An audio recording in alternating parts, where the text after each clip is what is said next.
बिस्मिल्लाहिर्रहमानिर्रहीम। अस्सलाम वालेकुम दोस्तों। वीडियो शुरू करने से पहले मेरे चैनल को सब्सक्राइब करें और नीचे दिए हुए बेल आइकन पे क्लिक करें ताकि आने वाली वीडियोस का आपको नोटिफिकेशन मौसूल हो सके। दोस्तों, आज हम कंपनी रिलेटेड वीडियो कवर करेंगे। आज की कंपनी का नाम जो है गंधारा इंडस्ट्रीज़ लिमिटेड, GHNI इसका सिंबल है स्टॉक मार्केट के अंदर, और ये ऑटोमोबाइल असेंबलर्स के सेक्टर में स्टॉक मार्केट के अंदर रजिस्टर है। प्रिंसिपल एक्टिविटीज़ वाइज देखा जाए तो इनका काम जो है ऑटोमोबाइल असेंबलर सेक्टर के अंदर रजिस्टर होने की वजह से हमें खुद अंडरस्टैंड कर लेना चाहिए ये ऑटोमोबाइल असेंबल करते हैं और उसको सेल आउट करते होंगे अल्टीमेटली। इनकी जो मेजर प्रोडक्ट हैं उसके अंदर आइसूज़ू के ट्रक, बसेस और पिकअप। अब अगर हम इनके कुछ चीज़ें देखें, उन चीज़ों को बताना इसलिए अहम है कि हमें पता लगना चाहिए कि ये लोग करते क्या हैं। इनकी जो सबसे टॉप पिक हमारे ख्याल में वो D-Max की पिकअप है जो अभी रिसेंटली इन्होंने लॉन्च की है। रिसेंटली से मैं इसलिए बात कह रहा हूँ कि हमें आगे जाके पता लगेगा कि इन्होंने अपने आप को रीडायरेक्शनलाइज किया है, क्योंकि इनकी डायरेक्शन नेगेटिव मूवमेंट की तरफ चली गई हुई थी और एक टाइम में जो 850-700 का शेयर था वो तकरीबन 130 को भी हिट करके आया पिछले दिनों में और इस वक्त 169 पे ट्रेड कर रहा है। अगर हम इनके पुरानी प्रोडक्ट्स लाइन में देखें तो हमारे पास N series light duty trucks हैं जो तकरीबन 65,000 kg मतलब 65 टन के लगभग तक की रेंज, डिफरेंट रेंज में वज़न उठा सकते हैं। फिर हैवी ड्यूटी जो ट्रक हैं उसके अलावा हैवी ड्यूटी 65,000 से ज़्यादा, लाइट ड्यूटी और मिक्स्ड या मीडियम ड्यूटी ट्रक्स जो हैं, और ट्रक्स की इनकी सबसे ज़्यादा सेल है। दूसरे नंबर पे इनकी जो सेल है वो है बसेस की। लेकिन पिछले 2 साल पहले जो इन्होंने D-Max लॉन्च की उसने बसेस को बीट किया और वो अब तकरीबन दूसरे नंबर पे लाई ऑन करती है। D-Max का मार्केट में कंपेटिटर वीगो और टोयोटा का हाइलैक्स है। अच्छा, in comparison to both of those products जो टोयोटा की साइड से हैं, D-Max की प्राइस कम है, हाइलैक्स से थोड़ी सी ज़्यादा है, लेकिन क्वालिटी और फीचर वाइज तकरीबन वीगो को मीट करती है। हाइलैक्स से थोड़ी सी ज़्यादा है और वीगो से काफ़ी कम है, जिससे हम क्लियर कट डिपिक्ट कर सकते हैं कि अगर इसको अच्छे तरीके से लॉन्च किया जाए तो ये वीगो का एक अच्छा कंपेटिटर हो सकता है। एसोसिएटेड कंपनीज वाइज देखा जाए तो Bibojee Services Private Limited, Bibojee Investment Private Limited, General Tyres Rubber Co Pakistan Limited, Gandhara Nissan GHNL के अंदर भी इनका स्टेक है, और यूनिवर्सल इंश्योरेंस। अच्छा, ये बीबोजी ग्रुप है, इसी के अंदर कुछ टेक्सटाइल मिल्स भी हैं, लेकिन इनकी एसोसिएटेड पार्टीज़ या रिलेटेड पार्टीज़ जो इनकी क्रॉस इन्वेस्टमेंट है या इनके अंदर उनकी क्रॉस इन्वेस्टमेंट है वो इस ग्रुप की सिर्फ ये कंपनीज़ हैं। लेकिन ओवरऑल ये ग्रुप बहुत बड़ा है जिसके अंदर काफ़ी 3-4 टेक्सटाइल मिल्स भी आ जाती हैं, और उस तमाम को कम्युलेट करते हुए इस ग्रुप का नाम बीबोजी टेक्सटाइल मिल है। ये जनरल अली कुली ख़ान, हमारे एक आर्मी के जनरल गुजरे हैं, उनकी फैमिली से रिलेटेड ये ग्रुप है। ये तो था इनका इंट्रोडक्शन कि ये करते क्या हैं, और इनकी थोड़ी सी मैंने प्रोस्पेक्ट बताई कि इन्होंने अपनी प्रोडक्ट लाइन में एक ऐसी प्रोडक्ट डाली जिससे इनको रिवाइवल मिला। मतलब अब हम देखते हैं रिवाइवल किस तरह मिला। थोड़ी सी फाइनेंशियल स्टेटमेंट देख लेंगे तो 2018 में 31.98 रुपये इसकी EPS थी, और इसने 100% बोनस दिया और साथ 165% डिविडेंड दिया, जिसका मतलब है तकरीबन 15.5 रुपये 60 पैसे का डिविडेंड और 100% बोनस। और इसी टाइम में इसकी अगर प्राइस रेशो देखी जाए 2018 के अंदर तो हमें पता लगेगा कि इसकी प्राइस जो है वो अराउंड 800 को टच करती हुई नीचे आई थी। जिसका मतलब है कि उससे पिछले साल अगर देखा जाए तो उससे भी बेहतर परफॉर्मेंस थी, 800 से भी प्लस जा रही थी। तो ये 5 ईयर का अगर हम चार्ट देखें तो हमें नज़र आएगा कि 2018 जब ये अनाउंसमेंट आई तो उसके बाद इस कंपनी के क्या हालात थे।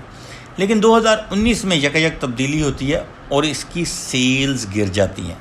सेल्स गिरती हैं तो उससे इम्पैक्ट ये आता है कि ₹1.41 सिर्फ EPS रह जाती है। एक तो शेयर का वॉल्यूम डबल हो गया था, अब अगर 31 थी तो ऑटोमेटिकली 15 पे आ जानी चाहिए थी, अगर एक इवन पिछले साल जैसी परफॉर्मेंस भी देती। लेकिन ऑल ऑफ अबव वो इतनी गिरी कि ₹1.41 और 2020 में वो नेगेटिव ₹30 पे चली गई। इन दोनों ईयर्स में याद रखिएगा कोविड भी चलता रहा, जिसकी वजह से प्रॉब्लम हुई और इतनी प्रॉब्लम हुई कि ये लॉस में गई और ठीक ठाक लॉस में गई। 2021 में इन्होंने अपने आप को रिवाइव किया। याद रखिएगा 2021 के अवाइल में इन्होंने डीमैक्स को लॉन्च किया। डीमैक्स की फिगर मैं आगे जाके आपसे कोट करूंगा कि वो किस लेवल पे चल रही है और किस तरह चल रही है और किस तरह ये एक बड़ा फैक्टर हो सकता है इनकी रिवाइवल में। 2021 में जैसे ही कोविड भी दूर होता गया तो इन्हें ट्रक्स के भी ऑर्डर अच्छा मिलना शुरू हो गए और बसेस भी इनकी दोबारा ऑन ट्रैक आना शुरू हो गई। 2022 में लास्ट ईयर फुल ईयर की EPS जो थी वो थी ₹14.18। अच्छा, ना 2019 में कोई डिविडेंड, ना 2020 में कोई डिविडेंड और ना 2021 में कोई डिविडेंड। अब अगर हम 2022 का पहला क्वार्टर देखें तो ₹10.65 EPS, दूसरा क्वार्टर ₹11.83 EPS, तीसरा क्वार्टर फिर दोबारा इनका डाउनवर्ड गया, वो है ₹5.43 की EPS। और प्रॉब्ली जो तीसरा क्वार्टर डाउनवर्ड जाने की वजह जो है वो काइबो रेट के अंदर ऊपर जाना। और काइबो रेट का क्यों इन्हें इम्पैक्ट आता है कि क्योंकि बहुत ज़्यादा लोग फाइनेंसिंग के ऊपर गाड़ी लेते हैं और काइबो रेट जैसे ही ऊपर जाएगा तो कुछ लोगों ने जहां 2-2 4-4 फाइनेंसिंग करवानी होती हैं वो फिर थोड़ा सा वाइजली उसे प्लान करते हैं तो वो 2-4 से नीचे ले आते हैं।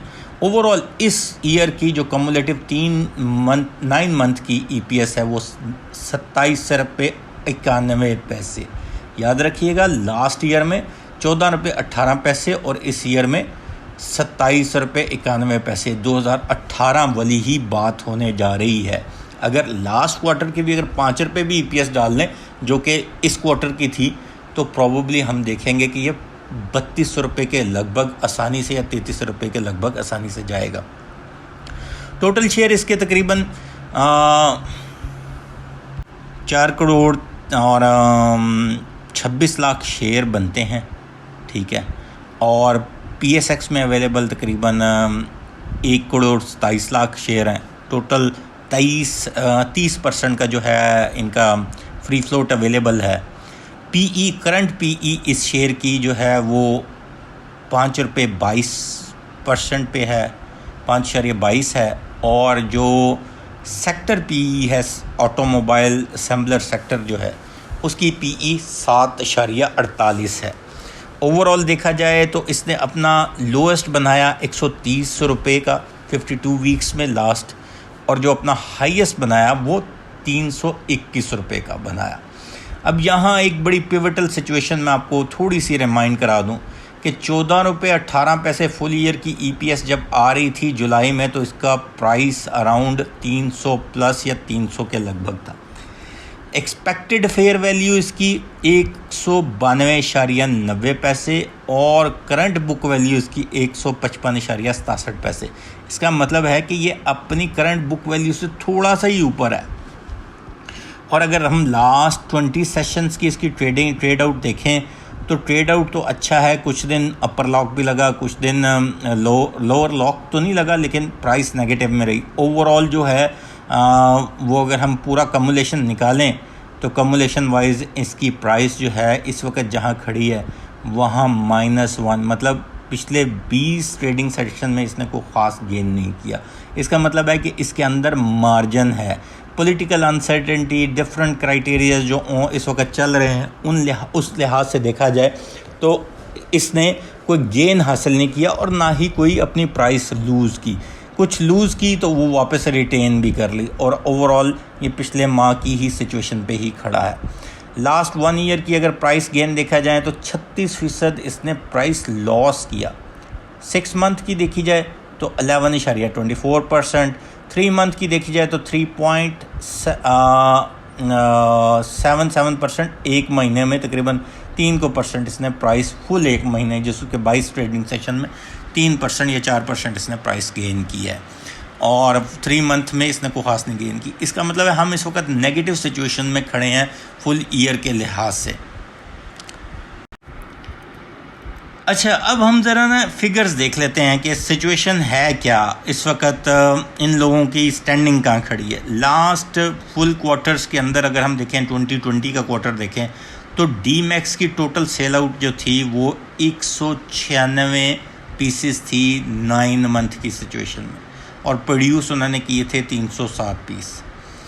इस साल डी मैक्स की जो है वो 310 पीसेस सेल आउट किए हैं और प्रोड्यूस उन्होंने 375 किए। इसका मतलब है कि ऑलमोस्ट 40% रेज इन दैट। अच्छा, अब बसेस की सिचुएशन देखी जाए तो बसेस टोटल जो प्रोड्यूस की थी वो इन्होंने प्रोडक्शन में 65 की थी, सेल आउट जो थी 92 थी। इस दफ़ा प्रोडक्शन में 84 प्रोड्यूस की हैं और 65 सेल आउट की हैं। यहाँ इनकी जो काउंट है वो गिरता हुआ नज़र आता है। लेकिन in comparison to that trucks की कंडीशन में आइसुजू ने जो लास्ट ईयर प्रोड्यूस किए थे 9 महीनों में वो 1157 प्रोड्यूस किए थे और 1334 उन्होंने सेल आउट किए थे। मतलब पिछला भी कुछ स्टॉक पड़ा होगा, अल्टीमेटली सेल आउट किया होगा।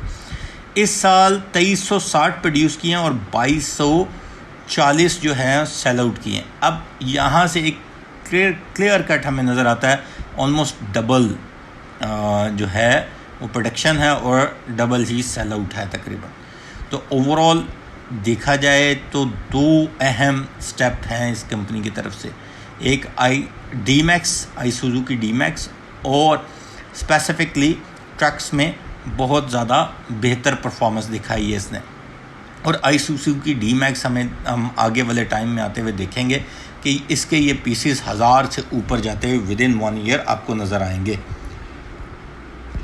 अच्छा, ये तो थी ओवरऑल परफॉर्मेंस और हमने कुछ डिस्कशन भी कर ली कि इनके प्लान्स क्या हैं और किस तरह ये चल रहे हैं। अब अगर हम ज़रा प्राइस रेशो देखते हैं विद सच एन EPS के जी आपने 27.5 या 28 रुपये के लगभग आपने EPS हासिल कर ली 9 महीनों में, और लास्ट ईयर तकरीबन 14 रुपीज़ के लगभग थी। तो लास्ट ईयर जो इसकी प्राइस बैंड इन दिनों में चल रहा था वो 250 प्लस था या 250 के राउंड अबाउट 250 के राउंड अबाउट था। इसका मतलब है कि EPS डबल भी होगी, प्राइस बैंड नीचे आ गया। अब ये एक बड़ी इम्पोर्टेंट फैक्टर है और यही चीज़ हमें नज़र आती है कि इनको इम्पैक्ट हुआ जियोपॉलिटिकल सिचुएशंस का, जिसकी वजह से शेयर प्राइस इंक्रीज़ या कैपिटल गेन नहीं हासिल कर सके। इसका मतलब है जियोपॉलिटिकल सिचुएशन जैसे सस्टेनेबिलिटी की तरफ जाएगी उसके अंदर इन्हें एडवांटेज होगा। जियोपॉलिटिकल सिचुएशन में सबसे अहम जो लोकल पॉलिटिकल सिचुएशन है, और ये कंपनी बड़ी जल्दी रिवाइवल की तरफ या इसकी प्राइस बड़ी जल्दी ऊपर जाते हुए हमें नज़र आएगी। और अगर हम देखें overall with that EPS few year back तो ये 2018-17 में 700-800 पे ट्रेड कर रही थी। टोटल देखा जाए तो ओवरऑल इनकी जो ग्रोथ हुई है लास्ट 1 ईयर के कंपैरिजन में वो तकरीबन 56% हुई है। और जो इसने मार्केट का शेयर्स एक्वायर किया, मतलब ट्रक की मार्केट का शेयर वो तकरीबन 40% इसने एक्वायर किया है 9 मंथ के पीरियड ऑफ टाइम, ठीक है। और अगर ओवरऑल देखा जाए तो 4 गुना हमें नज़र आती है कि ग्रोथ है डिफरेंट सेक्टर्स के अंदर या डिफरेंट प्रोडक्ट्स के अंदर। और मुस्तकबिल वाइज देखा जाए तो मैंने आपको क्लियर कट बताया कि इन्होंने अपने आप को रीअलाइन किया 2 इयर्स बैक और अब उसकी समरात नज़र आना शुरू हो रहे हैं। फ़ियर फैक्टर में देखा जाए तो सिर्फ एक फ़ियर फैक्टर है जो काइबो रेट बड़ा, ज़्यादातर बड़ी गाड़ियां जो हैं वो लीज़ के ऊपर जाती हैं और प्रोबेबली उस वजह से शायद इनकी कुछ सेल्स कम होने जाएगी, लेकिन अल्टीमेटली यही काइबो रेट था 2018 में, तो उस टाइम ये बहुत टॉप पे परफॉर्म कर रही थी। डाउन द लाइन जो इन्होंने एक कंज्यूमर प्रोडक्ट दी है जिस तरह D-Max का पैकेज है वो इन्हें एडिड ऑन एडवांटेज दे सकती है। जब चीज़ें एक लेवल पे आ जाएंगी और स्टेबिलिटी आएगी तो हम देखेंगे with that EPS short term margin wise इसकी जो हम टारगेट प्राइस कर रहे हैं 3 से 6 महीनों में वो 250 कर रहे हैं, जिसका मतलब है कि यहाँ से ऑलमोस्ट 40 to 50% राइस। और लास्ट ईयर जुलाई में या जब अगस्त में जब रिज़ल्ट सीज़न होता है ये 321 को टच करके आई थी और उस टाइम ईपीएस 14 रुपये या 15 रुपये के लगभग था, और इस दफ़ा ईपीएस जो आने के चांसेस हैं वो तकरीबन 32 रुपये हैं। हमारा टारगेट जो है वो 300 प्लस का ही है, लेकिन कंजर्वेटिव प्राइस जो हम देखें, जो बुरे से बुरे हालात में भी इसे टच करता हुआ देखते हैं 3 से 6 महीनों में, वो 250 ज़रूर है। और 250 को आप टारगेट करें और एक अच्छा ईपीएस पोस्ट करेंगे जिसका डाउन द लाइन यूज़र को एक अच्छा बेनिफिट ये डिविडेंड या बोनस में देने जा सकते हैं ये। इसलिए इस शेयर को हम रिकमेंड करते हैं वो फॉर 3 to 6 मंथ और विद 40% ग्रोथ प्राइस हम देखते हैं। और जो एक्सपेक्टेड है वो शायद ये 300 को भी टच करते ही जाए। जैसे ही 250 से ऊपर जाए तो आप प्रॉफिट टेकिंग करें और वेट करें, थोड़ा सा नीचे आए तो दोबारा आप इसमें पोजीशन ले सकते हैं। दोस्तों याद रखिएगा, आने वाला महीना जो है वो काफ़ी अनसर्टन रहेगा, क्योंकि इमरान खान जितने जल्द से जुलूस करेंगे लोकल लेवल पे अनसर्टनिटी बढ़ जाएगी। ख़ुसूसन एक डिसीजन जो मुझे ऐसा लगता है कि इमरान खान के हक़ में आने जाएगा वो है नाअहल 63A का मतलब डिसीजन, जो कि सदर साहब ने रेफरेंस भेजा हुआ है। जैसे ही उसका डिसीजन आ जाएगा और उसके साथ साथ पीटीआई जो है वो पंजाब लेवल पे जो मुनहरिफ अरकान है उसका उन्होंने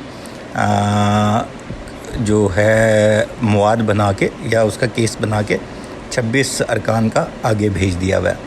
तो जैसे ही ये दोनों कमुलेट होके जाएंगे तो पंजाब लेवल पे ठीक ठाक अनसर्टेनिटी आ जाएगी। उस चीज़ को आपने अपने जहन में रखना है।